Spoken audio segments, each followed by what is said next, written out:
അയ്യോ.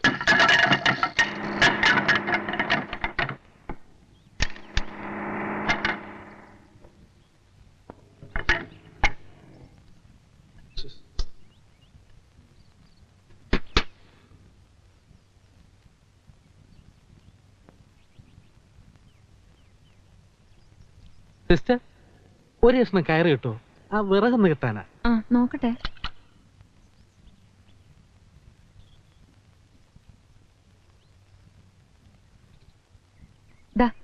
ഇത് മതിയോ? ധാരാളം. ഹസ്ബൻഡ് ഇല്ലേ? പ്രസ്സിൽ പോയിരിക്കുക. ഞങ്ങളിതാ തൊട്ടപ്പുറത്തെ വീട്ടിലാ. എന്റെ പേര് വിനോദ് കുമാർ ആലപ്പി. ഞാൻ കണ്ടിട്ടുണ്ട്. ഓ, അരി കഴുകി വെച്ചപ്പോഴാ വിറക് തീർന്ന് ശ്രദ്ധിച്ചത്. ബാച്ചിലേഴ്സ് ലൈഫ് വലിയ പാട് തന്നെ. വരട്ടെ പെങ്ങളെ.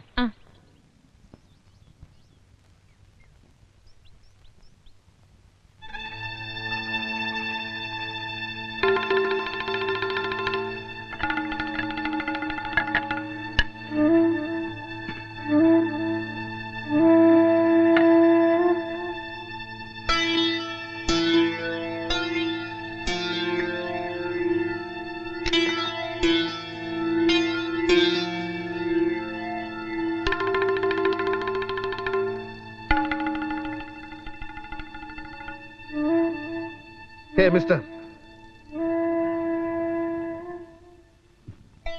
താനെന്തിനാ എന്റെ വീട്ടിൽ കയറിയത്? ഞാനില്ലാത്ത സമയം നോക്കി താനെന്തിനാ എന്റെ വീട്ടിൽ കയറിയതെന്നാ ചോദിച്ചത്. വിറക് കെട്ടാൻ ഒരു കയറ് ചോദിച്ച് കയറിയതാ.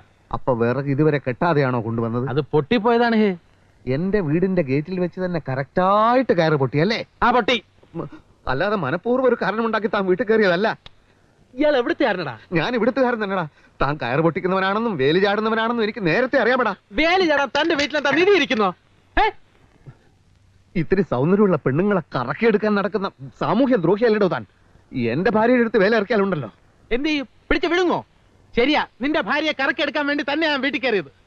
അങ്ങനെ കറങ്ങുന്നവളല്ല എന്റെ ഭാര്യ. ഞാൻ നോക്കട്ടാ കറങ്ങുമെന്ന്. എടാ, നിന്നെ പോലെ ഒരു കുരങ്ങന്റെ കൂടെ ജീവിച്ച് അവൾക്ക് മടുത്ത് കാണും. എന്നെ പോലെ ഒരു സുന്ദരം ഒന്ന് ഞൊടിച്ചാൽ മതി, അവള് വേലി ചാടും. അതിനു മുമ്പ് നിന്റെ ശവം ഞാൻ പോസ്റ്റ്മോർട്ടത്തിന് അയക്കൂടാ. എന്നാ നോക്കിക്കോ, ഇന്ന് മുതൽ 7 ദിവസത്തിനകം അവളെ ഞാൻ തട്ടിയെടുത്തില്ലെങ്കിൽ എന്റെ പേര് വിനോദ് കുമാർ ആലപ്പി എന്നല്ലടാ. എന്നാ നീ ചാവാൻ ഒരുക്കിക്കടാ. പോടാ കഴുത.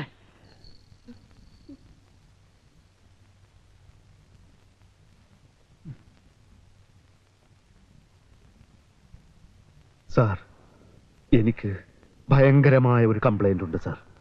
വിനോദ് കുമാർ ആലപ്പി എന്നൊരു ഭീകരൻ എന്റെ വീട് ആക്രമിക്കാൻ പോകുന്നു. അവൻ എന്റെ ഭാര്യയെ തട്ടിക്കൊണ്ടുപോകുമെന്ന് ഭീഷണി മുഴക്കിയിരിക്കുന്നു. അവനെ ഇപ്പൊ തന്നെ അറസ്റ്റ് ചെയ്യണം സാർ. ഭാര്യയെ തട്ടിക്കൊണ്ട് പോയിട്ടില്ലല്ലോ. ഏത് നിമിഷത്തിലും അത് സംഭവിച്ചേക്കാം സാർ. അവൻ എന്നേക്കാൾ വെളുത്തിട്ടാണ്, നല്ല ഉയരവുമുണ്ട്. നിങ്ങളുടെ ഭാര്യയും അയാളും തമ്മിൽ സ്ത്രീ അബലയല്ലേ സാർ? അവന്റെ പഞ്ചാരവാക്കിൽ അവൾ കുടുങ്ങയില്ലെന്ന് ആര് കണ്ടു? പോലീസ് ഇടപെടണമെങ്കിൽ സംഭവം എന്തെങ്കിലും നടക്കണം. അവൻ തന്റെ ഭാര്യയെ തട്ടിക്കൊണ്ടു പോയി കഴിഞ്ഞാൽ ഇവിടെ ഒരു കംപ്ലൈന്റ് തരൂ. അപ്പൊ ഞങ്ങൾ ആലോചിച്ച് വേണ്ട പോലെ തീരുമാനം എടുക്കാം. സാർ, ചത്ത കുട്ടിയുടെ ജാതകം നോക്കുന്ന കാര്യമാണ് സാർ പറയുന്നത്. ഭാര്യയെ തട്ടിക്കൊണ്ട് പോയി കഴിഞ്ഞിട്ട് പിന്നെ എന്ത് കംപ്ലൈന്റ് ആണ് സാർ? എന്താ തന്റെ പേര്? തളത്തിൽ ദിനേശൻ. മോനെ ദിനേശ, ആ ഭീകരൻ തന്റെ ഭാര്യയെ തട്ടിക്കൊണ്ടുപോകാൻ വീട്ടിൽ കയറി വരുമല്ലോ. അപ്പൊ വല്ല തെങ്ങിലും പിടിച്ച് കെട്ടിയിട്, എന്നിട്ട് നേരെ അങ്ങോട്ട് വാ. ഒരു തെളിവില്ലാതെ ആക്ഷൻ എടുക്കാൻ ഞങ്ങൾക്ക് പറ്റില്ല കുഞ്ഞെ. അങ്ങനെ പറയരുത് സാർ, ഞാൻ കൈക്കൂലി തരാൻ തയ്യാറാണ്. എന്താണ് തന്റെയൊക്കെ വിചാരം? പോലീസുകാര് കൈക്കൂലി വാങ്ങാനോ? എടോ, തനിക്ക് പറ്റിങ്ങി അവനെ കൈയോടെ പിടിച്ചോണ്ട് പാടോ.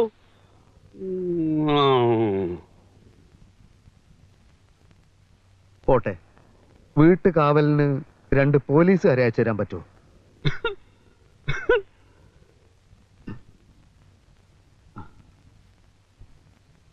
ശോഭയും കാവൽ പോലീസും വേണ്ട സാർ, അത് ശരിയാവില്ല.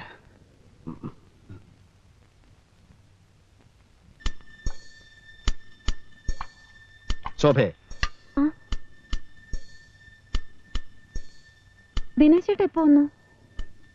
ശോഭേ, 2 ദിവസത്തേക്ക് നീ വീട്ടിൽ തനിച്ചായിരിക്കും. തനിച്ചോ? ഞാനോ? അയ്യോ, ഞാൻ പേടിച്ച് ചത്തുപോകും. എനിക്ക് കോയമ്പത്തൂർ വരെ പോയേ പറ്റൂ. പുതിയൊരു പ്രസ് തുടങ്ങണം. ചില മെഷീൻസ് ഒക്കെ ഓർഡർ ചെയ്യാനുണ്ട്. പുതിയ പ്രസ്സോ? ഇപ്പോഴുള്ളത് തന്നെ ശരിക്കും ശ്രദ്ധിച്ച് നടത്തിയിട്ട് പോരെ പുതിയ പ്രസ്? അത് ചില പ്രശ്നങ്ങളൊക്കെ ഉണ്ട്. ഒക്കെ വന്നിട്ട് പറയാം. എന്നാലും എന്റെ വീട്ടിൽ കൊണ്ട് വിട്ടിട്ട് പൊയ്ക്കോളൂ. ഭയപ്പെടുന്നത് എന്തിന്?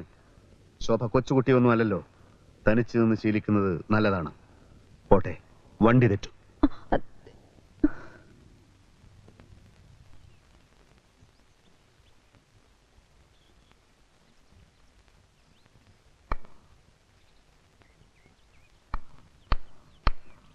ആ ചേട്ടാ, എന്താ? ഒന്ന് പറഞ്ഞോട്ടെ. ഞാൻ കോയമ്പത്തൂർക്ക് പോവാണ്. 2 ദിവസം കഴിഞ്ഞേ വരൂ. അതിന് ഈ 2 ദിവസവും എന്റെ ഭാര്യ വീട്ടിൽ തനിച്ചായിരിക്കും. ഒന്ന് ശ്രദ്ധിച്ചേക്കണേ. ഞാൻ 2 ദിവസം കഴിഞ്ഞേ വരൂ. കോയമ്പത്തൂർക്ക് പോവാണ്. അതിന് ഞാനെന്ത് വേണം? അല്ല, കോയമ്പത്തൂർക്ക് പോവാണ്. അതുകൊണ്ടാ. കോയമ്പത്തൂർ കോയമ്പത്തൂർ.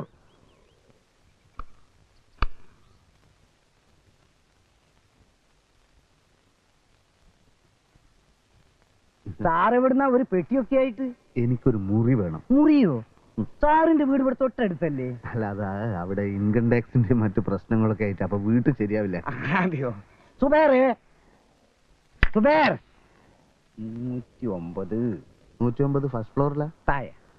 അല്ല, എനിക്ക് ഫസ്റ്റ് ഫ്ലോറിൽ ഏകദേശം മധ്യഭാഗത്തായിട്ട് ജനലിലൂടെ നോക്കിയാൽ എന്റെ വീട് കാണാൻ പറ്റുന്ന തരത്തിലുള്ള ഒരു മുറി കിട്ടിയ തിരക്കേട്. അതെന്തിനാണ് സാറേ?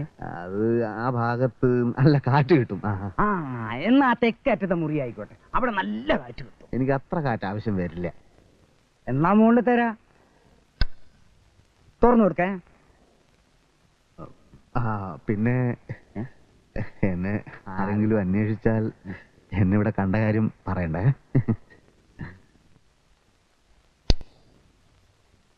സാറിന് കുടിക്കാൻ വല്ലതും വേണോ? ഒന്നും പറയാറായിട്ടില്ല.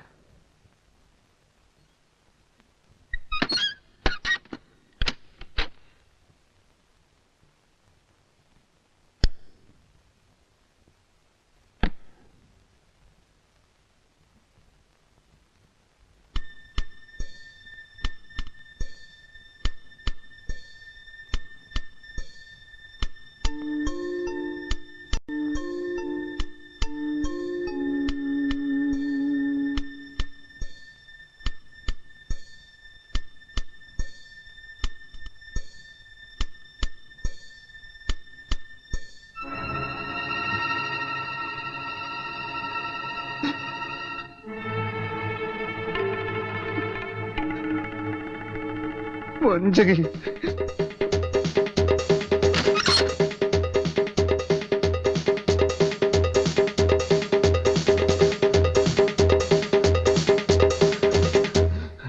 ഒരൊലക്ക കിട്ടുമോ? ഒലക്കയോ? ആ, ഒലക്ക ഉണ്ടാവില്ല കേട്ടോ. ഒരല് മതിയോ?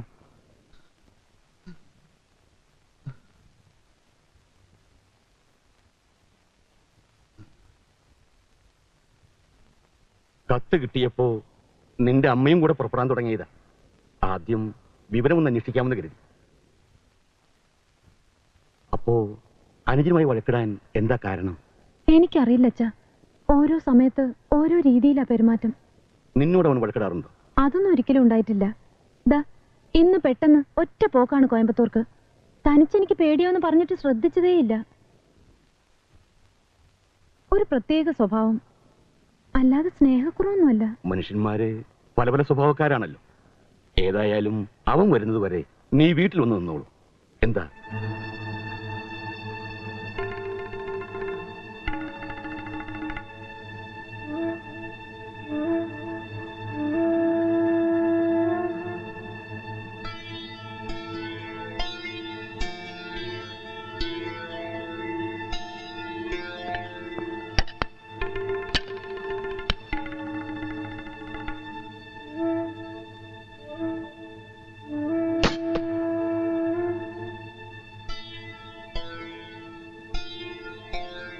അല്ലെങ്കിൽ ദിനേശേട്ടൻ വരുന്നവരെ ഇവിടെ താമസിക്കാലോ? അതാ നല്ലത്. അല്ലേ വേണ്ട, ഞാൻ കൂടെ വരാം. എങ്കിലിപ്പോ തന്നെ പോവാം. ആ, നീ കൊണ്ടുപോവല്ലടാ.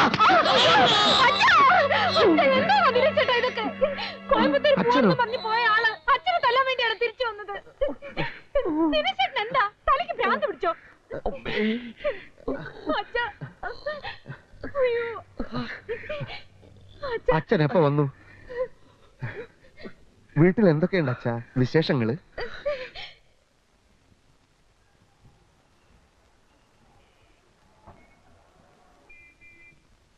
സൂക്ഷിച്ച്.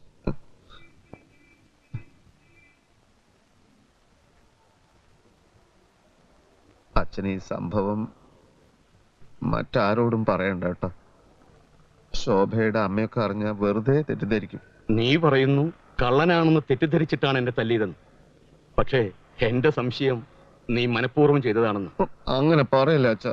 സ്വന്തം വീട്ടുകാരെ തല്ലി ഓടിച്ചവനല്ലേ നീ? അച്ഛ, അത് പ്രസ് കൈയടക്കാൻ വേണ്ടി പ്രകാശന തല്ലുണ്ടാക്കിയത്. എന്തായാലും കൊള്ളാം. എന്റെ മോളെ നീ കണ്ണീര് കുടിപ്പിക്കരുത്. ഇല്ല അച്ഛ, ശോഭയെ ഞാൻ പൊന്നുപോലെ നോക്കും. ഇതൊന്നും അമ്മയോട് പറയണ്ട കേട്ടോ.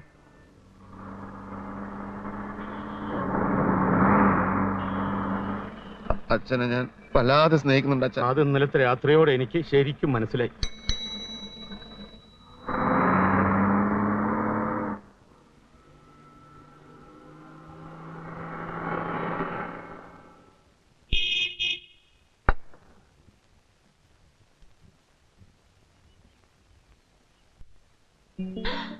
സരള,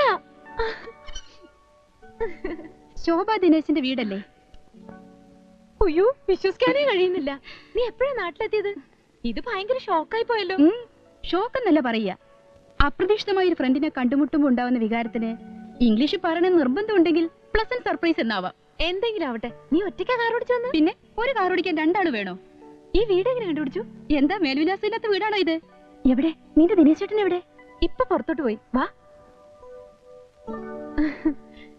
ഞാൻ ബ്രേക്ക്ഫാസ്റ്റ് കഴിക്കാൻ തുടങ്ങായിരുന്നു.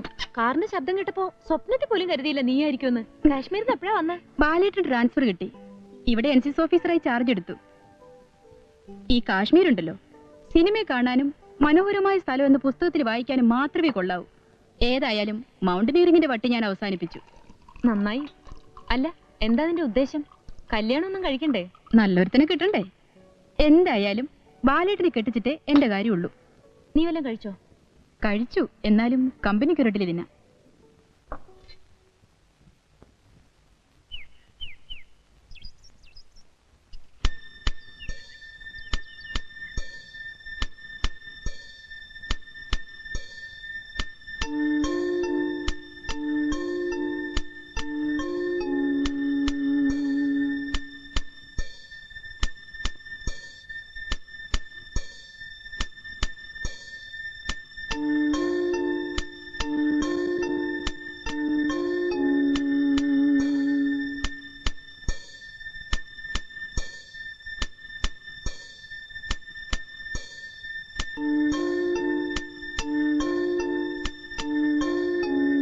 ഞാൻ എപ്പോഴും ആലോചിക്കാറുണ്ട്, ജാതകം നോക്കുന്ന ഏർപ്പാടില്ലായിരുന്നെങ്കിൽ നീ ബാലേട്ടന്റെ ഭാര്യയാകേണ്ടവളായിരുന്നില്ലേ? ബാലേട്ടനോ?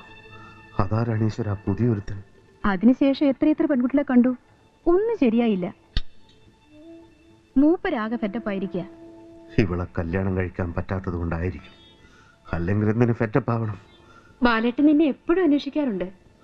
ഓഹോ, ഇത് പ്രേമം തന്നെ. പഴയ പ്രേമം പുനരാരംഭിക്കാനാവും അന്വേഷിക്കുന്നത്. ബാലേട്ടന്റെ ഇളയതാണേലും ഒരു മൂത്ത ചേച്ചിയുടെ ഉത്തരവാദിത്തങ്ങളാ എനിക്ക് എപ്പോഴും. അടുത്തെങ്ങാനും ഫോണുണ്ടോ? ഞാൻ നമ്പർ തരാം, നീ വിളിക്കണം. എത്രയാ നമ്പർ? 24302. നീ ഇവിടെ എത്തിയത് വലിയ രക്ഷയായി. ഇനി മിണ്ടാനും പറയാനും ഒരാളായല്ലോ. 24302. പഴയതാണെങ്കിലും വീടിന് മൊത്തത്തിലൊരു ഭംഗിയൊക്കെ ഉണ്ട്. ഒരു വിക്ടോറിയൻ ഛായ. ശോഭ എന്നിൽ നിന്ന് എല്ലാം മറച്ചു വെച്ചു. അവൾ മറ്റൊരുത്തന്റെ കാമുകയായിരുന്നു. ആ ബന്ധത്തിന്റെ എന്തെങ്കിലും തെളിവുകൾ കാണാതിരിക്കില്ലല്ലോ.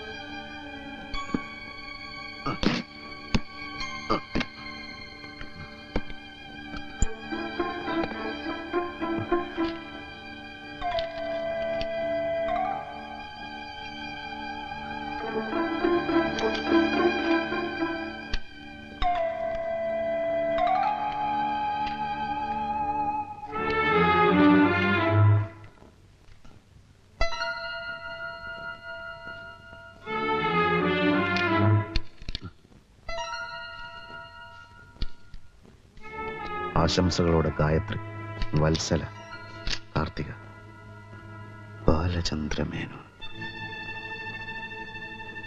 പ്രിയ ശോഭേ, മഞ്ഞിന്റെ കുപ്പായമണിഞ്ഞ നീലത്തടാകം, അകലെ കുന്നിൻ ചെരുവിനും അപ്പുറം മുങ്ങിത്താഴുന്ന സൂര്യൻ, ഓളങ്ങളില്ലാത്ത തടാകത്തിൽ ഒരു കളിവള്ളം. ആ കളിവള്ളത്തിൽ ഇരിക്കുന്ന രണ്ടുപേരിൽ ഒരാൾ ഞാനായിരിക്കും, മറ്റേയാൾ ആരായിരിക്കും? ഇവള് തന്നെ, അല്ലാതാര്? ജീവിതയാത്രയിൽ ഏതെങ്കിലും വഴിത്താരയിൽ വെച്ച് കണ്ടുമുട്ടുമ്പോൾ സ്നേഹത്തോടെ ഒന്ന് പുഞ്ചിരിക്കാൻ മറക്കില്ലല്ലോ. നിന്നെ എത്രയും പെട്ടെന്ന് ഞാൻ കണ്ടുമുട്ടടാ. പുഞ്ചിരിക്കണോ വേണ്ടോ എന്ന് ഞാൻ അപ്പ തീരുമാനിക്കും. സ്വന്തം ബാലചന്ദ്രമേനോൻ, ബാലചന്ദ്രമേനോൻ, ബാലേട്ടൻ, രണ്ടും ഒന്ന് തന്നെ. ബാലചന്ദ്രമേനോൻ, ബാലേട്ടൻ. പ്രിയപ്പെട്ട ഡോക്ടർ, എന്റെ മനസ്സമാധാനം നഷ്ടപ്പെട്ടു കഴിഞ്ഞു. എന്റെ ഭാര്യ മറ്റൊരുത്തന്റെ കാമുകിയായിരുന്നു. അവൾ എന്തുകൊണ്ടോ എന്റെ ഭാര്യയാകേണ്ടി വന്നതാണ്. കാമുകന്റെ സന്ദേശവുമായി അവന്റെ സഹോദരി വന്നിരിക്കെ എന്റെ ഭാര്യ എന്നെ വിട്ടുപോകുമോ ഡോക്ടർ? എനിക്കത് ആലോചിക്കാൻ പോലും വയ്യ. അവളെ എന്നിൽ തന്നെ അടുപ്പിച്ചു നിർത്താൻ ഞാൻ എന്താണ് ചെയ്യേണ്ടത്? അങ്ങനെയെങ്കിലും മൗനം ഭഞ്ജിക്കൂ ഡോക്ടർ. അടുത്ത ലക്കത്തിൽ തന്നെ ഒരു മറുപടി തരൂ പ്ലീസ്. സ്വന്തം തളത്തിൽ ദിനേശൻ.